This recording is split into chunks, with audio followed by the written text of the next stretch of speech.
You're welcome to the world of English. This morning we got a lady from the UK. Her name is Claire Hickson. She's basically a tourist, and on my request she is here to record some videos.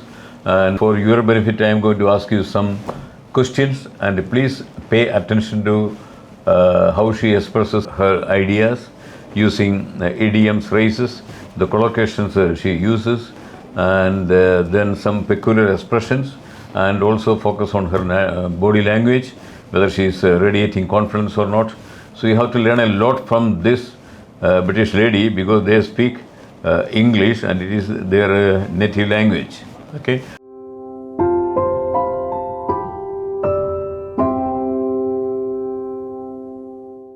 There are so many other questions which IELTS examiners generally ask our students. Okay. Are young people mature enough to choose what to study themselves, or should their parents decide for them? I believe that it's useful for parents to support their children. Yep. And influence them, but to decide for them may be a mistake. Because they're going to decide from their view of life and their expectation of that child. Influenced by the financial aspect. Yeah, their expectations. So the father, the mother may think, I want my daughter to become a doctor. Okay. Or I want my son to, but the son, daughter may not be passionate about that, and so they may not be doing it for the right reasons. The challenge for young people is they're so strongly influenced by so many things around them that their challenge is to really listen deeper to what they find interesting and go with that. I see. But I think it's a combination. It's a combination. They need to... In connection with that one, may I ask you, in your culture, in almost all cases, the bride selects a bridegroom, or bridegroom selects a bride. It happens like that? They select themselves. Oh, yes. Yeah. And then parent will definitely support? Yes, yeah, in general, yeah. I mean, some families might not be happy with somebody's choice if they don't get on well, or perhaps that person is very different from them. Or in society there are some levels, blue collar jobs, white collar jobs. Yeah, I think in the UK we still have a class system. So you have the caste, and we call it class system. So it's less important these days, but it definitely still exists. It's still there. So we have the upper class, who are what we call aristocrats. They are lords and ladies and sirs and dukes and duchesses. So they're not the royal family, but they're one below the royal family. And they live in all the very large estates, mansions. Off the topic, may I ask you this few things, that which are the countries you have visited so far? So far, I have visited North Africa. That means? So that is Tunisia and Morocco. Okay, Tunisia and Morocco. North Africa. Yeah. I have visited Southern Africa, which is Botswana, and Zimbabwe, the Great Victoria Falls. Okay. I have visited the British Virgin Islands in the Caribbean. Okay. And the US Virgin Islands. I have visited Tobago. Virgin Islands belongs to two people. The UK and the US. Yeah. Really? And they're very, the British ones are the most premium. They're very expensive. There is any fight against them? No, I don't think so. No. Okay, America means which are the places in America? America, I have visited Los Angeles, Arizona, the Grand Canyon. Oh, Grand Canyon. Yes. Great. In a helicopter. You went down? No, we flew over in a helicopter. But you could go down also. Yeah. You can, yeah. But we did a quick trip. Okay, then. We did Arizona and Palm Springs. No. And San Diego. San Diego, okay. New York. Florida. I think that's it. That's where I've And visited. India, this is the first time. This is the first time in India. Have you been anywhere towards the east? Singapore, Thailand, Malaysia, Japan? Australia only. Australia? Oh. Yeah. Yeah. Yeah, I went. The Australian culture and the British culture, big difference? Not huge. Not a huge difference. We tend to feel quite at home quite quickly in Australia. Didn't take me long to settle. You could go into the Opera House in Sydney? Yes. Really? Yeah. I went all around the outside. I didn't see any performance at the Opera House, but I did go inside and have a look. Is it definitely a great building? Yes, it's very impressive. I see. Beautiful. On that, how many days you were there in Australia? I stayed there for 4 months. 4 months? Yeah, I So, was. IS Rock you could go? IS Yes. Rock? Really? Yeah. You So could- I was backpacking and we were using the buses. So Greyhound coaches, they're called. Greyhound. Yeah. Greyhound is in America?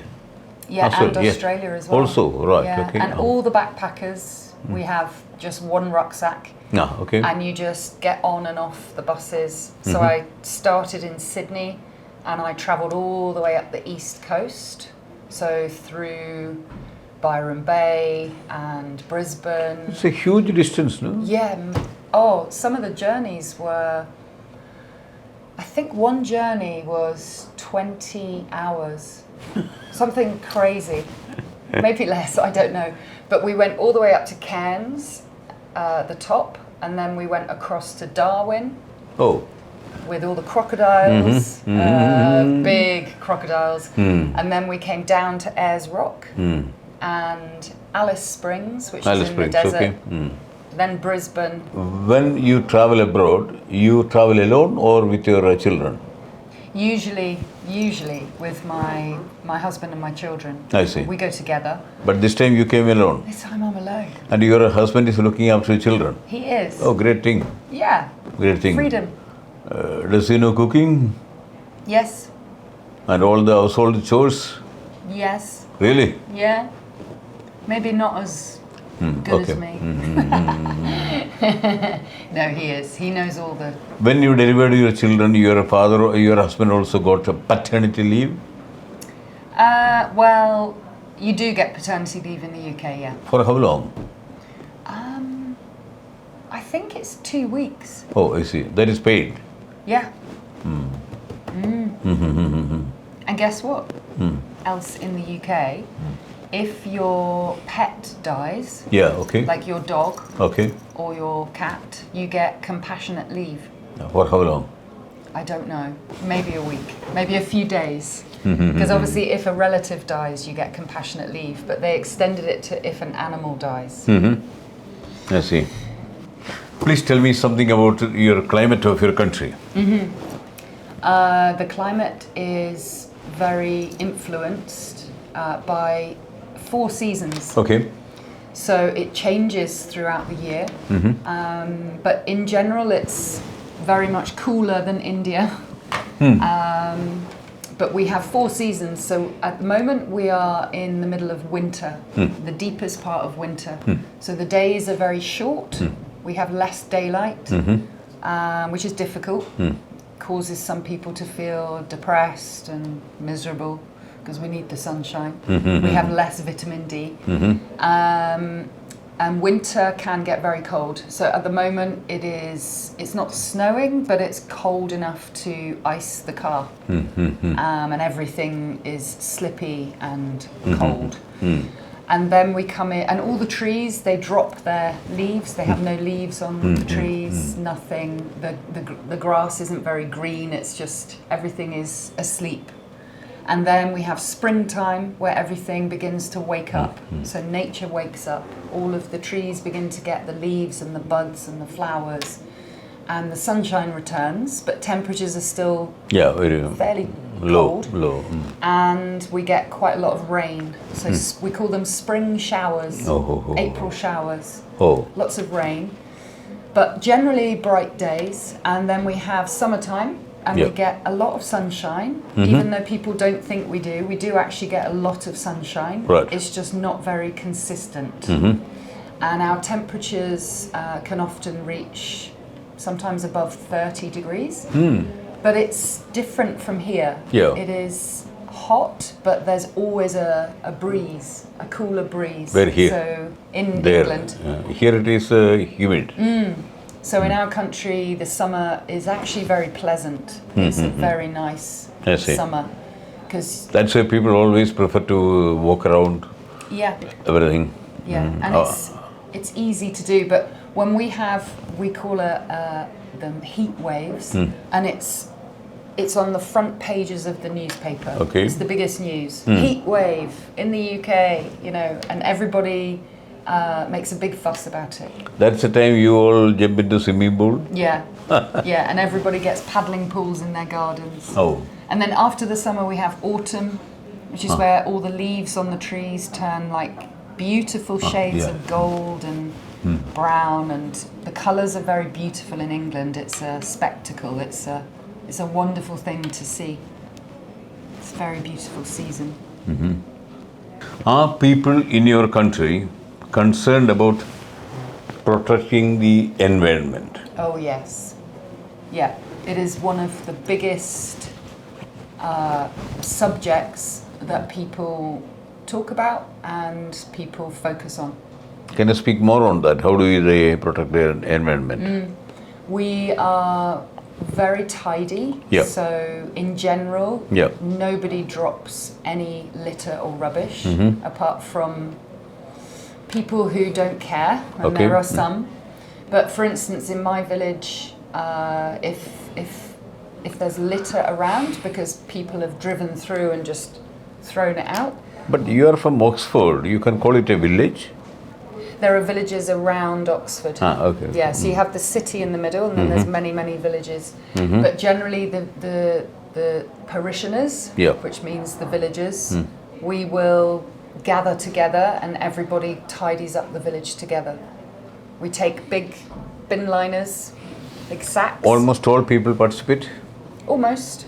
And sometimes people, they dump big amounts of rubbish because they don't want to go to the local waste centre. Okay. And then the council will come out in a lorry and take it all away. The other So- day you were talking to us about landfill. Can you Yes. give in 2-3 sentences? What do you mean by landfill? Yeah, landfill is where the government arrange it, and they excavate very large holes in the land, somewhere that's far away from houses and shops and things like that. Dig a big hole, and everybody's rubbish that can't be recycled gets put into the ground. I see. Right. And then they eventually bury it.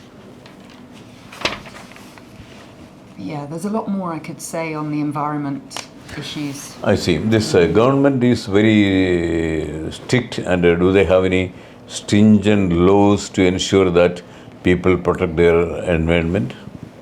Yes. Yep, you will be fined if you are caught littering. Yep. You can be fined. And everybody recycles. So if you have plastic in the home or cardboard or paper, then it goes in a recycling bin. So yeah, there are general fines for not following certain rules around the environment. I see. For instance, cars, Yeah. emissions from cars. Okay. You can't. There are some rules around having a car that emits too much. So they pollution. test the emission level. Yeah. I see. And especially if you drive into London, soon you won't be able to drive into London if your car is too old and it's emitting too much diesel, because they're trying to get rid of diesel and just use petrol and electric. But this is after many years of them pushing us to buy diesel cars. Here generally people are fascinated by the electric car, as if it is a great solution to energy we are getting from fossil fuels. What's your comment? Electric cars are a good solution, alternative? They are, and I can see the benefit, but my concern would be yes, they're not emitting anything into the air, which is wonderful. But my concern is about the production of the batteries for these electric cars, because they require a lot of lithium. Oh. And so what about the supply of lithium? How are we going to maintain that? And then also, when the battery is finished with, when it no longer works, how do we dispose of this battery? Oh, there's many batteries. Another issue. Yeah, they don't, what do you call it? They do not decompose. Oh, I see. They'll never decompose. So that would be my concern. So again, not sustainable. I don't think so.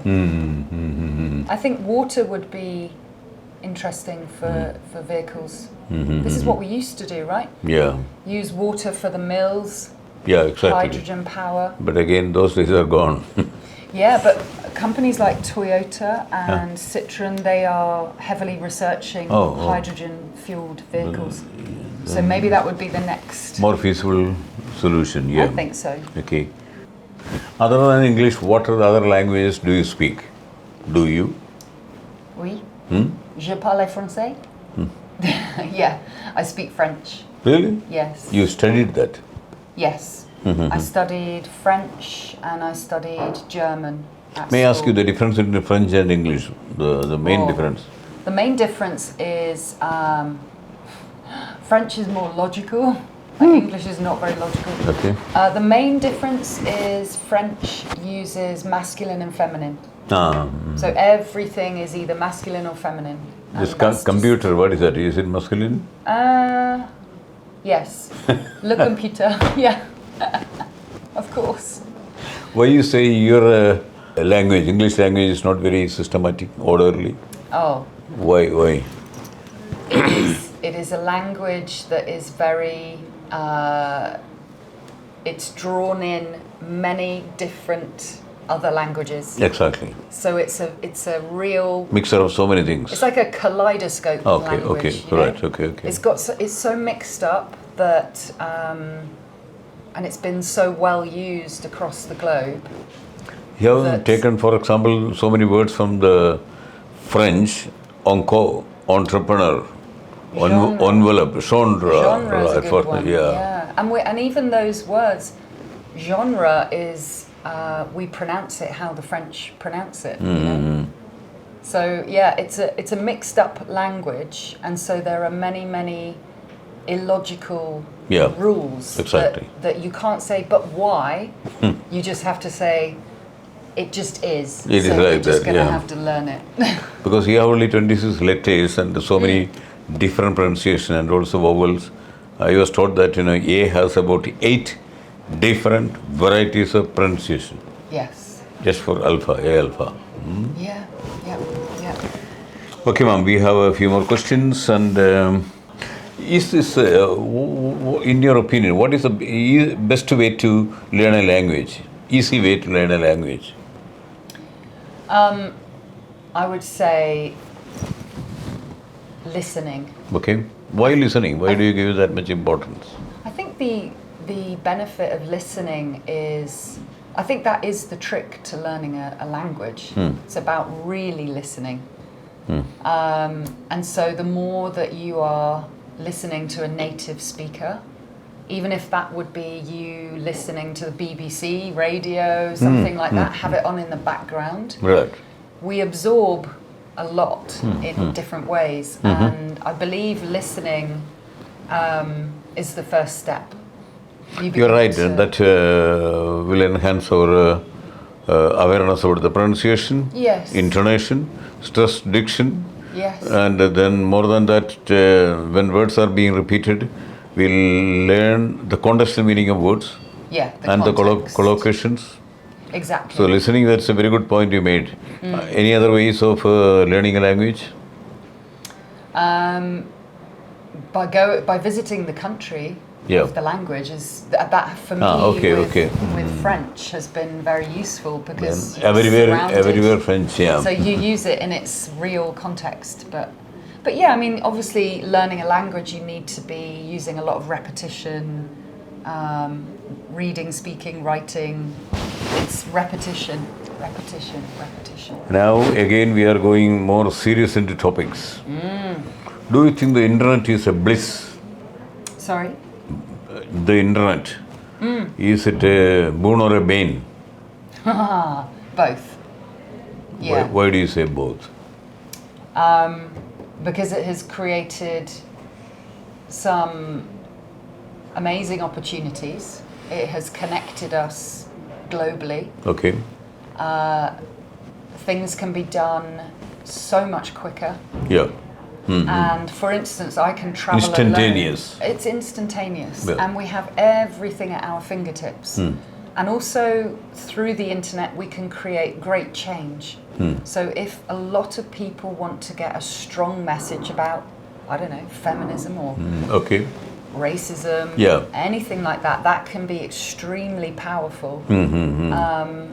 But That means a dissemination of information? but then there's a flip side. What is This is that? a good English expression. Flip side Yeah. is that there can be much damage done to. Can you explain? Well, people can spread a lot of negativity online, which is why it goes back to the previous question about children and their mental health Yeah. and screen time. Yeah. Is as a parent, you have very little control over what they're exposed to. And we have the algorithm, you know, and so it's very easy for a child to be looking at the wrong thing. Okay. And so there's also darkness in the internet. They can easily be misled. Absolutely. And the wrong messages, damaging messages. So, like everything, there is light and there is dark. And there's always a balance. Okay. Okay.